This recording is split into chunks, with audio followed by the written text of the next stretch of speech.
Hello there and welcome to today's training. My name is Albert Swanson. I'm one of the SARCs at Naval Air Station Lemoore, California. Today we are going to talk about male survivors of sexual assault. Obviously, this is a topic that does not get talked about enough. Normally, when we talk about victims of sexual assault, almost all of the focus is put on women who, certainly are statistically they are sexually assaulted more often, as a whole. But men are definitely facing this problem in our society and in our military. Actually, DoD anonymous surveys from 2012 said that 26,000 service members anonymously surveyed that they had been sexually assaulted during their military career. And of those numbers, 53% of those surveyors were men. So we do know that it is a problem that's happening to men. Obviously the ratio of men and women does play a factor in that statistic. But it doesn't take away from the fact that we know men are sexually assaulted. We see them come into our office, though we do not see them, unfortunately, come in and get help as much as women do. But we believe that has to do a lot with the stigma, and we're going to talk about some of that today. So we will proceed. We're going to talk about some of the myths and false beliefs when you talk about sexual assault pertaining to men. First off is that men can't be raped. A lot of society just believes it's not something that happens. It can't happen. How could it happen? They just don't get it. I've seen this with people I've talked to, who just can't even comprehend the notion. Number two, male rape only happens in prison. So usually when we think about men being sexually assaulted, we automatically think about it being in the context of being in prison. Some kind of gang rape or prison rape, something along those lines. Three, a real man would never be raped. So if somebody is sexually assaulted and they're a man, then they must not be a real man. They must be overly feminine or just not able to take care of themselves, not very masculine, just not a man. Number four, if you are sexually aroused during the assault, then you wanted it and you are gay. So that's a very common myth right there. Most people don't understand arousal and that is actually a normal response during sexual assault. Uh, for men and women, that it happens. It does happen, and most people don't understand that. So, and then number five, only homosexual men rape other males. So we assume that if a man rapes another man, that he must be a homosexual. I mean, he's acting sexually against another person who's a male. That must make him a homosexual. They do not understand that it actually has nothing to do with sexual desires. So, basically, by these confines and these false myths, if you're a man and you're sexually assaulted or raped, you're either homosexual, you're not a real man, or you're in prison. And so that can definitely be kind of confining there. And that doesn't speak to the reality either. So the importance, why is this an important topic? Why is this something that we need to care or know about? So let's talk about the first myth there. Let's kind of just knock this one out. So men can't be raped. Well, the statistics alone kind of tell that that is not true. According to the Rape, Abuse, Incest National Network, which is basically the kind of organization and national network when you're talking about sexual assault services and sexual assault resources. In the U.S., about 10% of all sexual assault victims are male. So, that's a large number right there. It does definitely affect men. 2.78 million men in the U.S. have been victims of sexual assault or rape. 1 in 33 men have been sexually assaulted.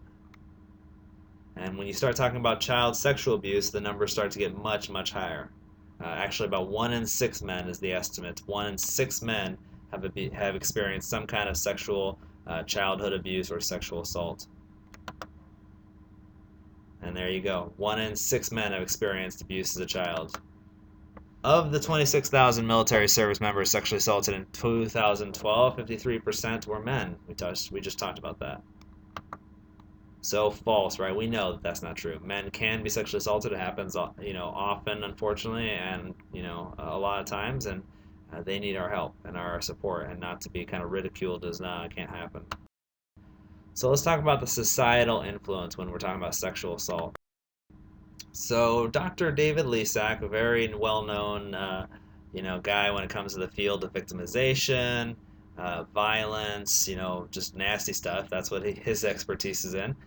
When you talk about that, he speaks of a cultural blind spot, and essentially what that means is that he talks about our culture and how we view victimization. So in our society, it's not hard for most society members to see that yes, a woman can be a victim of this type of crime. That makes sense. That's what we're usually accustomed to seeing and thinking about. So yes, we as a society understand yes, women can be victims of this crime, and that's who we assume it usually happens to. We can even as a society understand that, yeah, even boys, little boys can be sexually assaulted. We've had enough high profile scandals. You talk about Duke, you talk about the Catholic Church. There's been enough high profile scandals. We can see that, especially because boys, they're not growing of age. Maybe they're a little bit more feminine than what you would, maybe think of a grown male adult, and maybe a little weaker. So we can see that. Yes, we understand that, boys can be victims of this crime. However, when you get to grown adult males, in large part our society does not think that this can happen to them. They don't see this crime as, something that's capable of happening to, grown men. And usually if it does happen to a grown man, it's not such an issue of, oh, we never thought this could happen to them. It's usually an issue of, well, if it did happen to that guy, then there must be something wrong with him because that doesn't happen to grown men. So then we start thinking about all those labels and things we just talked about. And that's the cultural blind spot. So it's very odd when you start talking about violence, especially. So oddly enough, our culture, we're totally able to see that, yeah, a guy can be murdered and a guy could be killed in an act of war. If he's a Marine, a soldier, sailor, airman, we believe, yeah, he could go over there and get killed during war. That's an act of violence. We have no problem, believing that. But when you talk about a different act of violence, sexual assault, then it becomes a problem. No, we can see him being killed in combat, but I cannot see him being a rape victim, which is kind of it's an odd shift there because they're both acts of violence. So why is that is the question. We'll try and break that. So there's kind of a crossroads, right? And this is also a problem with when you talk about men, why don't they report? So think about some of those labels. What kind of labels are ascribed to, people who are sexually assaulted victims? So you're talking about vulnerable, weak, submissive, soft, incapable, deficient, feminine, sad, emotional, and it's pretty clear to see, right, that those labels are not super positive. They're not something that most men would want to have ascribed to them, right? Who's going to want to be called vulnerable, submissive, soft, feminine, emotional if you're a male, right? And so, but let's think about these labels that are ascribed to man. That kind of what we think of that real man, the manly man. That's Sylvester Stallone, Arnold Schwarzenegger, that kind of real man. So we think of him as manly, strong, masculine, badass, right? Ass kicker, tough, powerful. Power is a big one. Dominant, leaderly, if that's a word, leaderly. So men obviously do not want to fit in those words that are used to describe the victims of sexual assault. So that kind of there's a box there. Men don't want to fit on that side of it, right? Instead, they want to be on the right side of this chart. And so to do that, they have to do everything they can either to not be sexually assaulted, which most guys don't believe it could happen to them, so they don't prepare daily to not be sexually assaulted. So instead, what they do is if it does happen to them, they resort to basically denial, or they don't want to report, things like that. When you're talking about that man card, they don't want to lose that. They don't want to move over to the right side or the left side there. And so these adjectives on the left are used more often to describe women and boys. And so men don't want to lose their identities as a man. If you want to be a man, then you cannot be a victim. So it's a misunderstanding, right? And additionally, it's hard for society to think of a man as a victim of sexual assault because society still doesn't have an understanding of what sexual assault is. Really, they do not understand. They have not seen the DoD definition of sexual assault. So they kind of think of it as a forceful crime. They basically go off of whatever they've seen on TV. Sexual assaults do not solely happen through the use of force, though. We know that. But they can. And so let's look at this definition here. This is very similar to the DoD definition of sexual assault. It's pretty similar. I just wanted to give us a different perspective here. So look at Brown University's definition of sexual assault. And they define sexual assault as any unwanted sexual contact. It can be committed by the use of threat or force, or when someone takes advantage of circumstances that render a person incapable of giving consent. Alcohol, right, such as intoxication. Sexual assault of men can include unwanted touching, fondling, or groping of a male's body, including the penis, scrotum, or buttocks, even through his clothes. Rape of a man is any kind of sexual assault that involves forced oral or anal sex, including any amount of penetration of the anus or mouth with any body part, or any other object. So, we can see kind of a wide range of an offense here. So it doesn't have to include physical force. That can still happen to men, but that doesn't have to be what it is. Any unwanted contact. And it's certainly possible for men to not want sexual contact, right? Most men, yes, there are times in their life, and many times, and probably the majority of the time, where they do not want sexual contact, especially without getting to choose the person it's coming from. So let's kind of dispel another myth here, prison rape. So you see all these headlines here. There's a big movement, the Prison Rape Elimination Act, basically. You see all these headlines, and this is kind of what started it off. The prison rape widely ignored by authorities. Stop prison rape now. The rape victims no one wants to hear about. Prison rape is still a problem. The nightmare of prison rape. No escape. Male prison rape in the U.S. And so you just see all these headlines, and of course TV, the Hollywood has totally bought into the concept that rapists and prisoners are just kind of go hand in hand there, and if you are a man and you're going to prison, you better prepare. It's actually used as an insult by a lot of like heroes in TV and movies when they catch the bad guy. There's always some kind of line in there at the end, right? Like, oh, you better not drop the soap, or oh, you better get your lube, or something along those lines to kind of say like, ha, we got you. You're going to prison and getting raped. Yeah. And it just kind of reinforces that stigma. And so human rights activists have been very adamantly defending prisoners and condemning state and federal prison jails for lax stances on prison rape. Legislation was even passed to protect prisoners from the prison rape, the Prison Rape Elimination Act of 2003, as well as the National Prison Rape Elimination Commission and the National PREA Resource Center. So all kinds of human activist legislation, headlines, legal movement, organization, foundation, resource alignment shifting to male victims of sexual assault in prison. All right, so let's talk about this prison culture a little bit, just because I think there's actually a lot of similarities between prison culture and our actual society. And I think it's kind of funny because I think a lot of people would think that we live in a civilized society, but not so much, it seems, when you compare it with prison culture. And so most people think of prisons, they think of violence, gangs, and rape, but we certainly have that on the outside too. Inmate code may dictate much different norms and ideas of acceptable behavior than society would. The idea of prisonization states that inmates adapt to their prison community just like members of society do through socialization.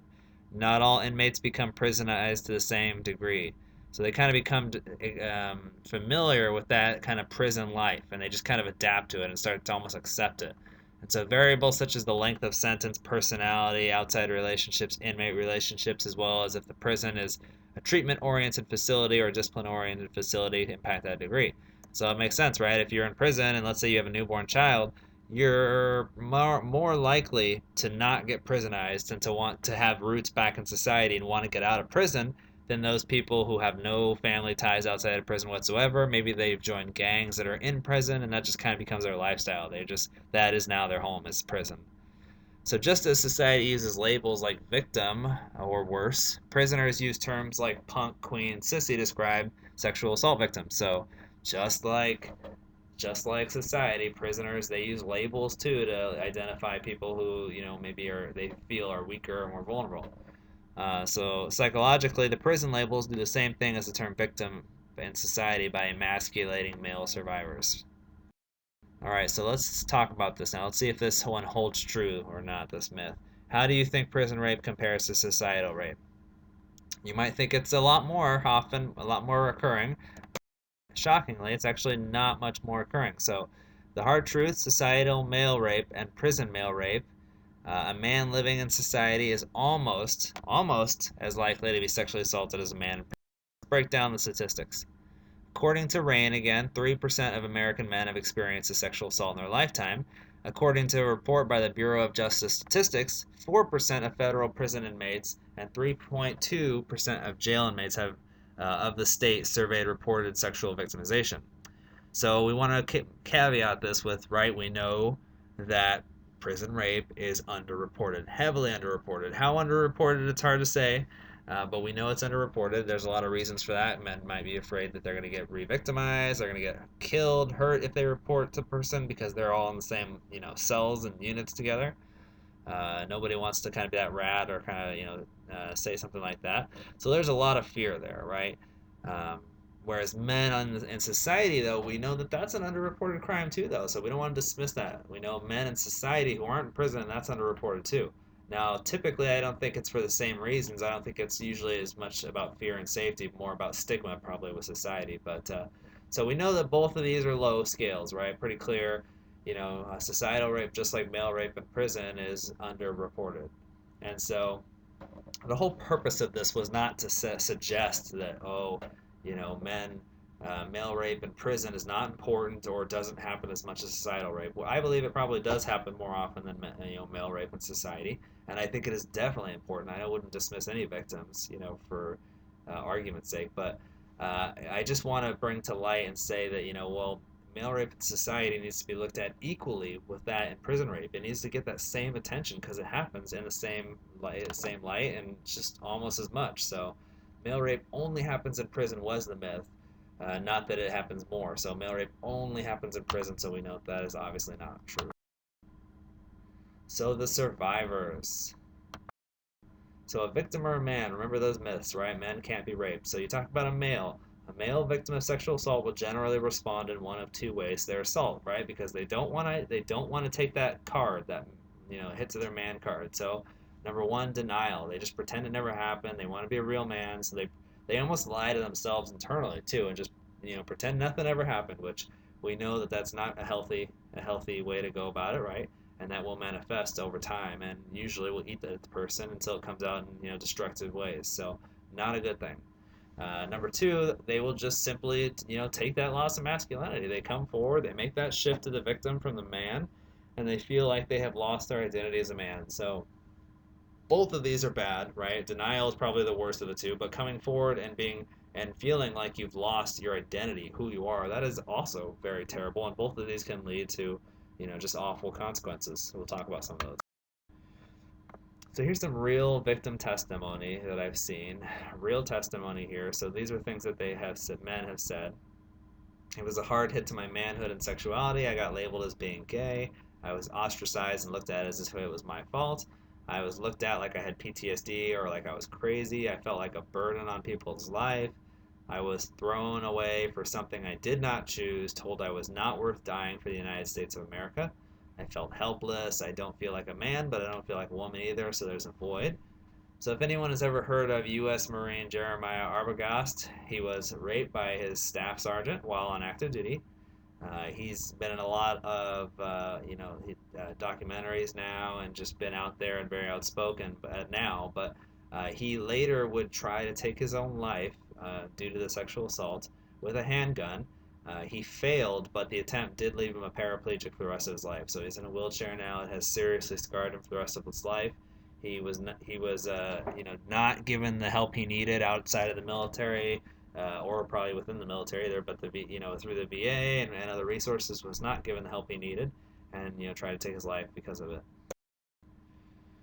So when we talk about psyche and manhood, this is kind of important to have an understanding of like our modern kind of understanding of manhood, because it leads a lot to this kind of man card myth, and we have to be defined in such a way to be a man, and sexual assault takes this away. So it's good to understand these kind of different ideas of manhood. So macho man syndrome, or machismo, kind of has Spanish, Portuguese descent roots. Society stereotypes men having a certain pathological level of machismo. So some of these will manifest itself in behaviors of hypersexuality, punitive attitudes towards women, social domination, narcissism. And so those are probably the worst of the worst attributes of a hyper masculinity. But unfortunately, that is sometimes true. We see it in movies all the time, right? You see a movie, and even the heroes in our movies. Think about the heroes. A lot of times they are very just powerful, dominant people. And you see these other people, personality types too. Punitive attitude towards women. We see this in movie and TV all the time. This is also often thought of as an exaggerated masculinity. It's a dysfunctional level. So usually you're talking about less educated people who will identify with this, but not always true. Younger individuals, you might be thinking like street gangs. There's definitely a hyper masculinity kind of complex with a lot of gang members, especially young male gang members, because they feel like they have to prove something A lot of them are lacking in other areas of their life. Financially, they're not they're not well off. They don't actually have a lot of power outside of the gang. They're not in positions of power. They don't have A lot of them don't have jobs. A lot of them had not come from real strong families where they've been shown like I love you. They haven't been shown that, and so they're lacking in a lot of areas of life. And so, if you ever follow Jackson Katz, he talks about a lot of times when men are lacking in a lot of other areas in life, and the only way they know forward in life is violence. They a lot of times react, to pull back their man card through violence. And so another one, cavalierismo, tried that one. The underlying values historically behind machismo were not sexism and dominance, but instead were responsibility and respect. Notably, being macho was associated with strong community leadership, defending family honor, personal responsibility, spirituality, emotional connectedness. So those are kind of a little bit more honorable traits of, um, you know, manliness.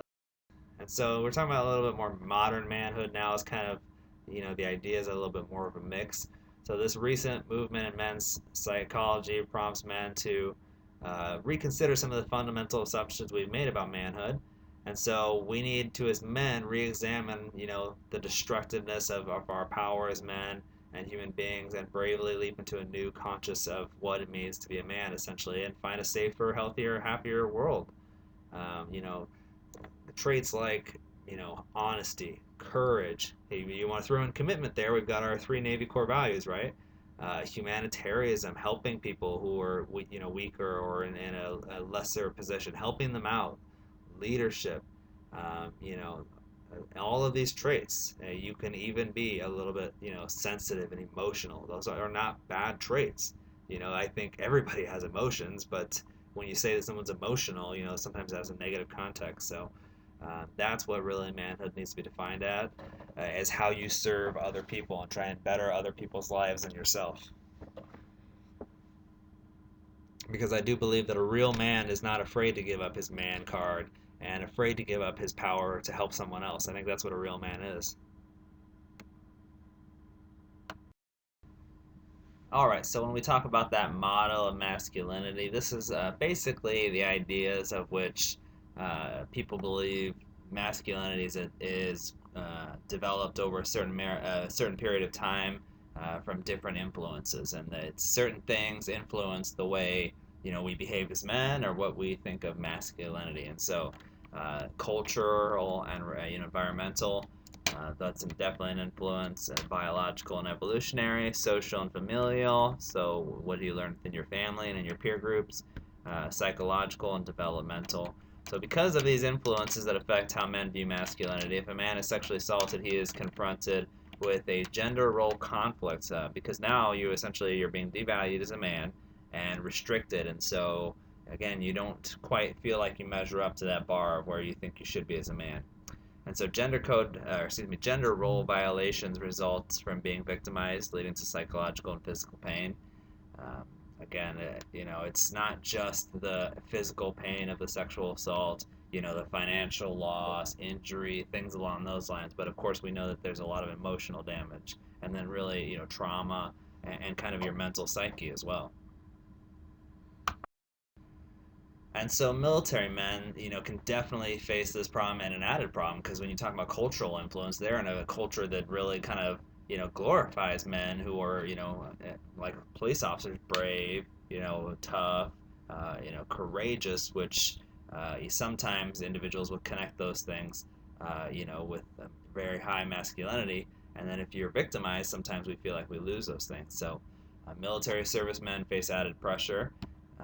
Servicemen are supposed to sacrifice themselves selflessly, be a hero. It's kind of what most of society sees in TV and movies. It probably doesn't have an accurate picture of what really military men are doing, on a day-to-day basis. Not every military guy or woman for that matter either is on the front line. In fact, the vast majority of them aren't. We have technicians, we have secretaries, cooks. We have every kind of job you can imagine in the military. Additionally, servicemen cannot snitch or cry for help, so if they are sexually assaulted, they're supposed to deal with it themselves or just flat out deny it. And so, most importantly, a serviceman can never become a victim PTSD unless it's from like combat or something along those lines. All right. So again, remember that statistic that I mentioned a couple times: 53%, or roughly 13,780 of the sexual assault victims in the military in 2012 were military men, according to DoD anonymous surveys. And again, so that becomes relevant if you think of that myth we talked about earlier that real men would never be sexually assaulted. And so anyone we know can be a victim of sexual assault does not indicate a problem with the victim, right? It's a problem with the offender. We should stop focusing on what the victim did or their behavior or things along those lines, because at the end of the day, whether a vulnerability was there or not, you still have an offender who saw that and took advantage of it. And in any other context, any other crime, that's still a problem. It doesn't matter how reckless an individual is. If somebody comes along and murders them, they're still a victim. And now they're just, they're a murdered victim, and you would never look at the offender in that case and say, oh, well, I guess, they did kind of ask to get killed. That's what they were doing. They were just looking like somebody wants to get killed. So, yeah, it's ridiculous. And so, if male civilians, Marines, sailors, and we even have heard experiences from police officers, if they can be sexually assaulted, why would we assume that any man could not be sexually assaulted? It's ridiculous, and it does happen to men. And so a real man would never be sexually assaulted. We know that's not true. So let's talk about the male physiology just a little bit. This is going to go in our next myth here. So if you were sexually aroused during the assault, you wanted it and are gay. Let's break that down a little bit. Because developing an erection or ejaculating during a sexual assault can be a very confusing and distressing experience for men and women during a sexual assault.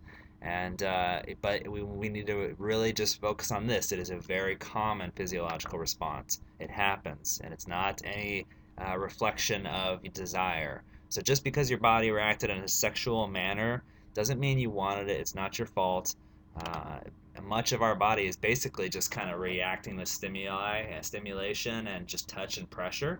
And so, our body will react in a certain way to pressure during a sexual assault, whether we want it or not. And so arousal, or the way our body responds to touch, is not something that usually can be controlled. Our body will do things like that. Fear and anxiety generally do not interrupt the sexual response. And so, a lot of guys could probably remember an experience in their life at some point or another where they've had some kind of unwanted arousal, unintentional, and it had nothing to do with, anything that they were desiring.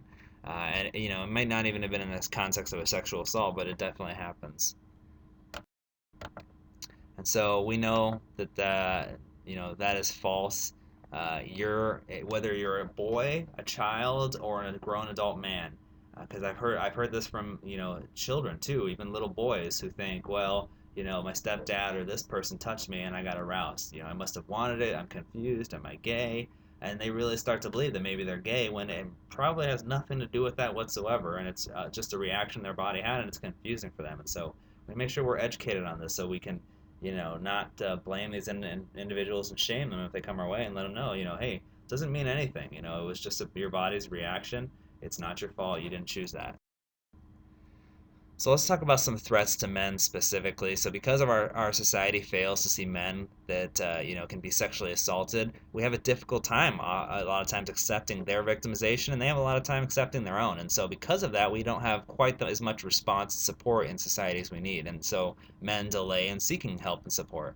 And on top of it, if they ever do seek help, they might receive not very good support. They might be judged. They might be looked at, in not such a good context, and they don't get the best care they truly need. But if it, on the other hand, if it's a woman, and certainly some women have received bad care. I don't want to, make it seem like they get the best care all the time. But a woman is much more likely to be believed and to be given good care than a male, and supported, because just the way our context works. And again, I do caveat that I understand that there are plenty of women too that have gotten bad care and bad service, and that's not okay.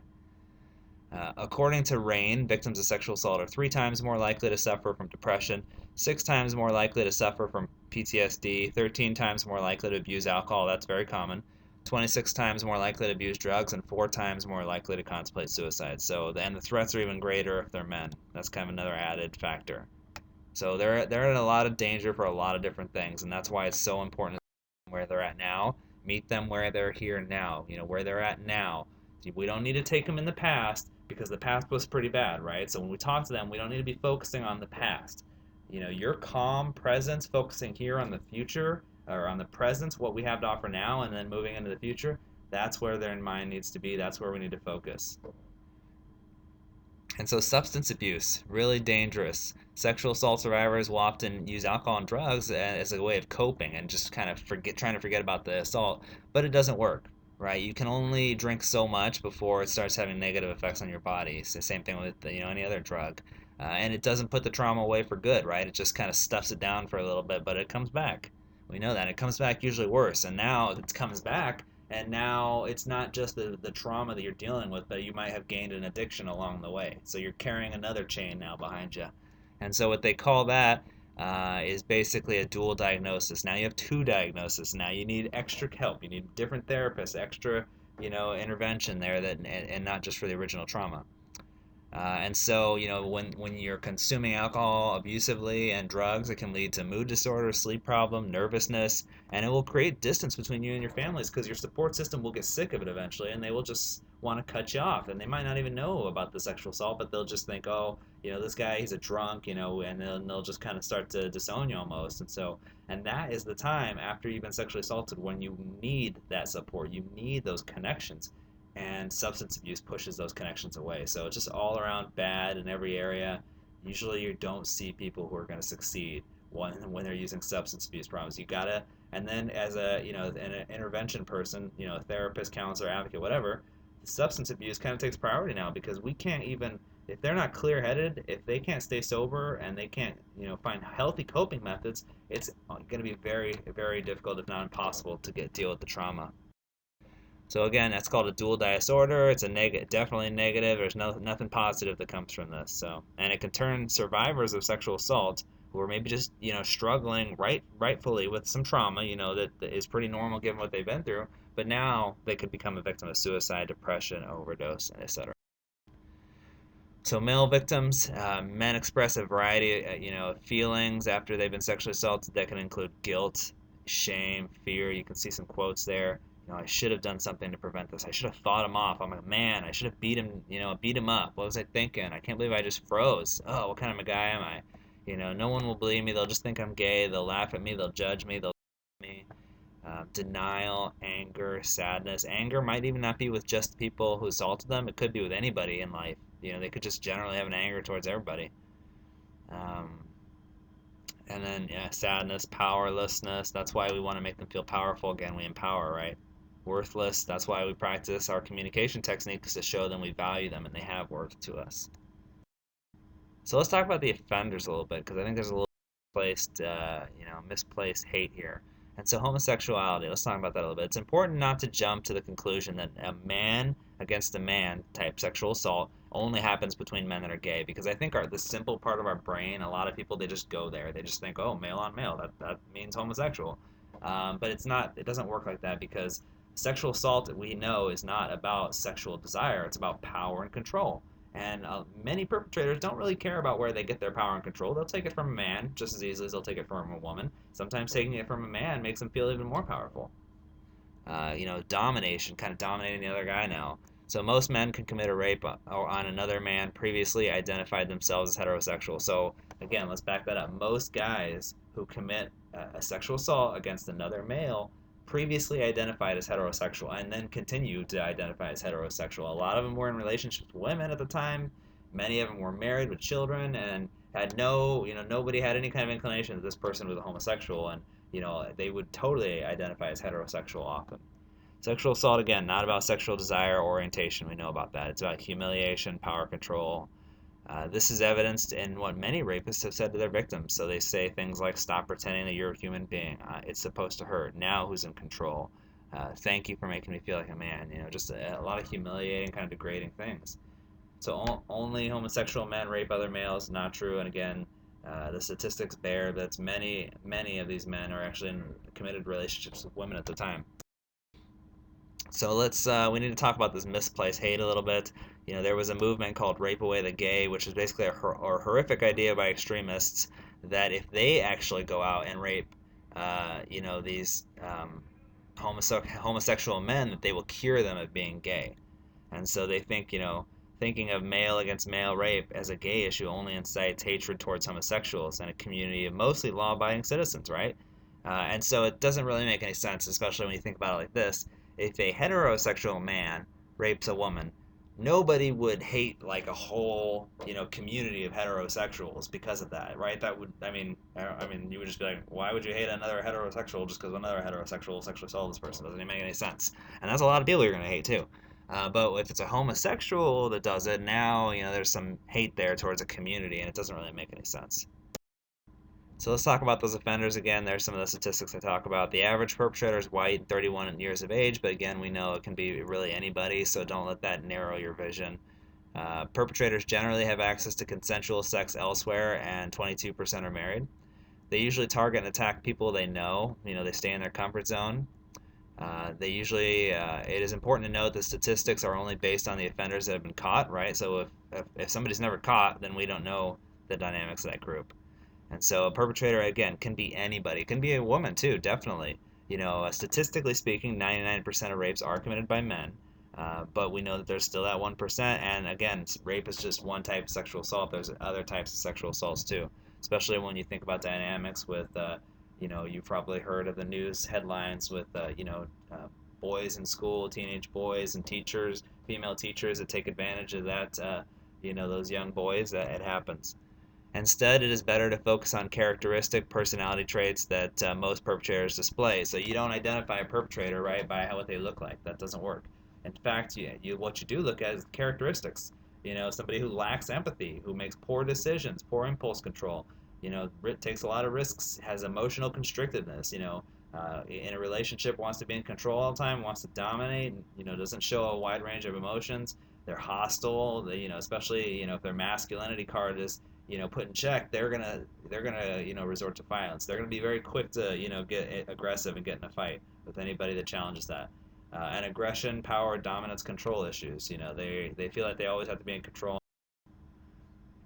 So again, I want to go back to this because this does happen. I don't want to dismiss this. Female on male assaults. Often we think of of a man being sexually assaulted. We assume that the offender was a male, but we want to make sure that we understand that a woman can sexually assault and even rape a man. It does happen. It's uncommon. It is uncommon. But remember, sexual arousal does not mean consent was present, whether it's with a woman or not. So because of those gender roles, men who are sexually assaulted by women might be less likely to report because they think oh, my friends are just gonna like high five me or something. They're just gonna say way to go, and they're gonna wonder why didn't you like that, dude? You're a guy. She's a girl. That's what you're supposed to do. But we know that's not true.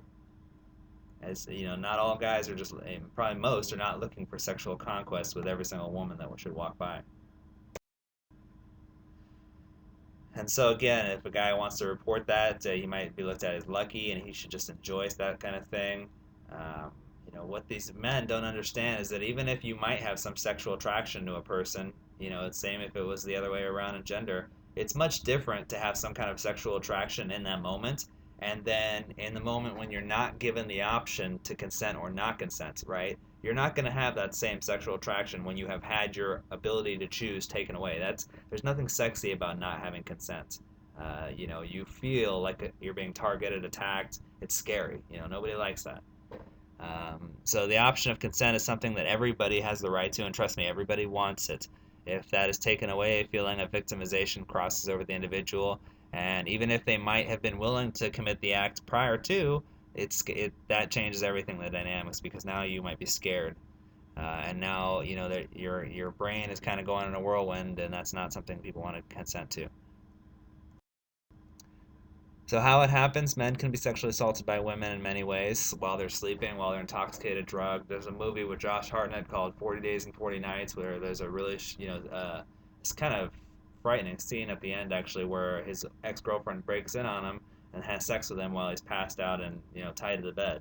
And it's completely a rape. However, I doubt most people who watch it realize that. He was unconscious. He was way, way, drunk at the time, too.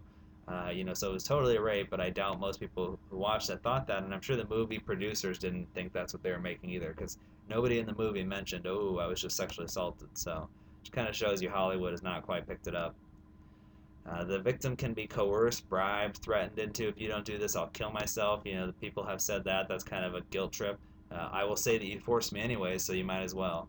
It is possible, though uncommon, that a man can be forcefully sexually assaulted by a woman too, or multiple women.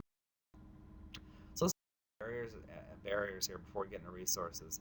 Acceptance, right? So if a victim's own friends and family don't accept them, they don't have belief system that's supportive to people who are hurt, even men. Then that will make the victim less likely to come forward if they think their family and friends won't accept them. Gender roles. So if this is a guy who has really bought into kind of that stereotypical hyper aggressive, masculine kind of man mold, they're much less likely to come forward. Where if it's a guy who's actually in a good place and he's actually in touch with, who he is as a man and is confident, he might be more likely to come forward. Coping methods. So healthy coping methods, if they result to alcohol consumption and drug usage, obviously can delay the time until they become survivors and then thrivers and they heal and recover, right? Because you don't really start healing and recovering until you've fixed that negative coping method. You got to pick up a positive one and dump the alcohol and substance abuse first. That delays the process. And so confusion, right? If they don't understand that a man can be sexually assaulted, if they don't understand the response with their body, if they don't understand services available, all that kind of stuff, that'll make them less likely to report and come forward. And then access to resources, right? Men often do not commit sexual assault resources to memory. They don't have, as many support groups. They're not part of, women's organizations. Where if you're a part of some kind of a women's organization, there's a good chance that there's some kind of information, presence, or education on sexual assault. But you don't find that as much when you're part of a man's group. At the man's lodge, nobody has, the rape flyers in the back. It's just not something you see. And even many schools, universities are still so outdated where, essentially their rape crisis center on their campus is called something like a woman's center, or women's health center or something along those lines, where it's like, okay, you're obviously, you're shunning out one entire, aspect of your population here that could potentially need help. And additionally, they may not know if they are allowed to use certain services. They might assume that they're for women, especially if it says women's health center, right? Gender, type of sexual assault offender, sexual preference, and other factors can create unique. So what can you do, right? So tell somebody is the first thing. If you are a victim, the sooner you tell somebody, the sooner you put just a little bit of trust and reach out there, the better off it's going to be in the long run, because now you can get connected with resources. Start with somebody confidential, somebody you trust that won't judge you, that will support you. And so going to a chaplain or a victim advocate, those are really good resources, confidential, to get started. Get help, right? It's your life, and so you don't have to live in this kind of state of anxiety and shame and fear, right? You can take back your life. You don't have to be angry all the time. You can, find happiness again. It takes work, and it will take work on your parts, but you can find happiness.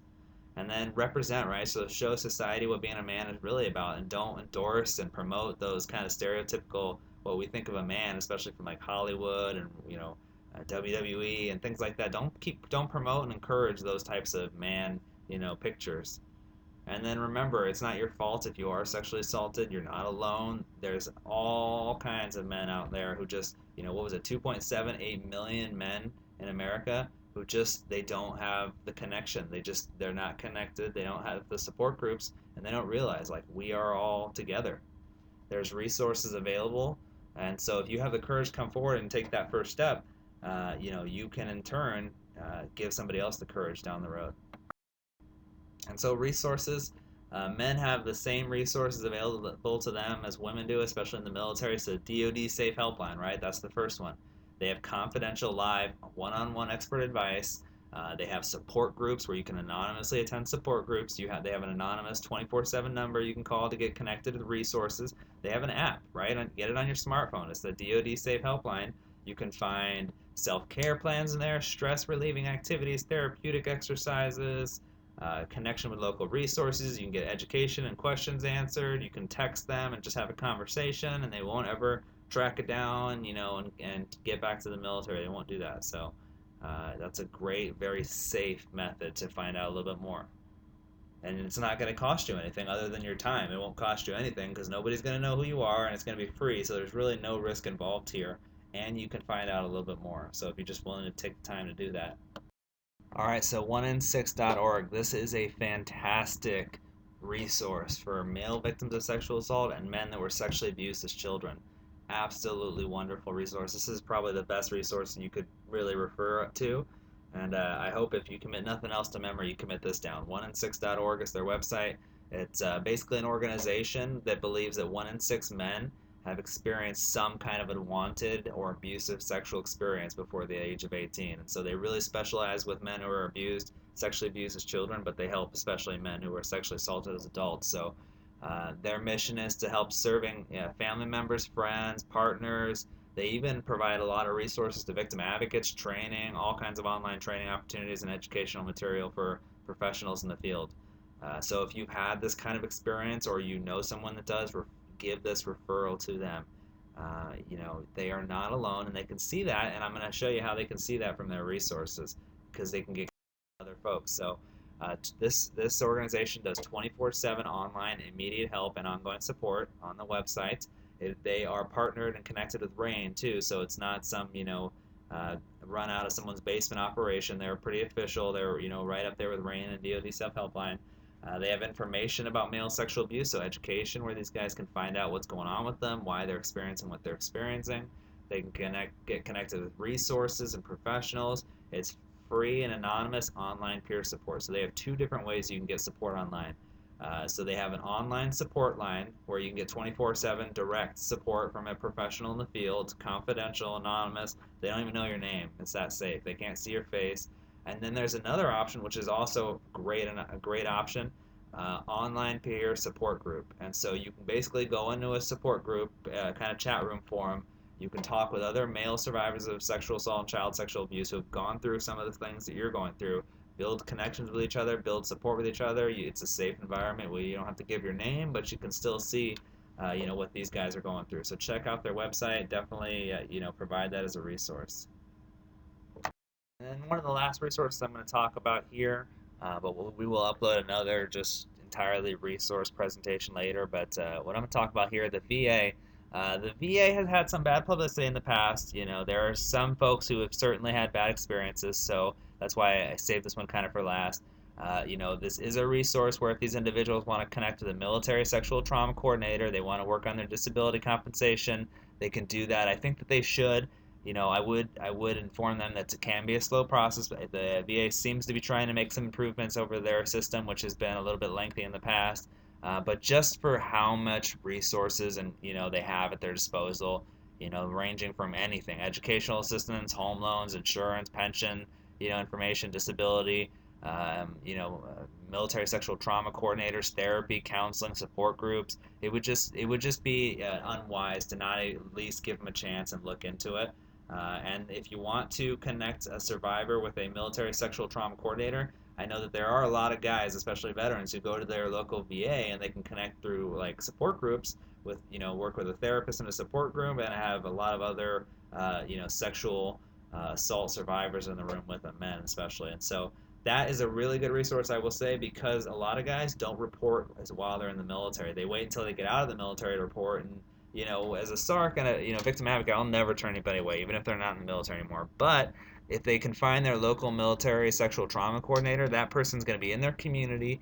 They're going to be better positioned to help them and because help them transition out to civilian life. They're going to be able to connect them with a disability claim. Start the process. They're going to be able to connect them with the support groups. It's just kind of like having their own SARC on the outside. And so definitely if someone falls into that case and they're not in the military anymore, they're transitioning out, connect them with the VA and get them the information for their local military sexual trauma coordinator.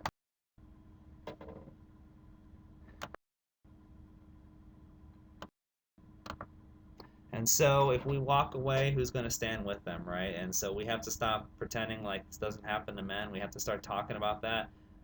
We have to be willing to support men and women equally, especially as victim advocates. We can't, only help one half of the population, right? So we need to start creating policies, laws, legislation, support, services and stances that are supported to both men and women. and we need to act that out day to day. So thanks for joining this training. There is going to be a SARC question posted right down there. And so, if you did watch this training, just call your SARC, answer the SARC question with them, and you will get your certificates. Thank you very much.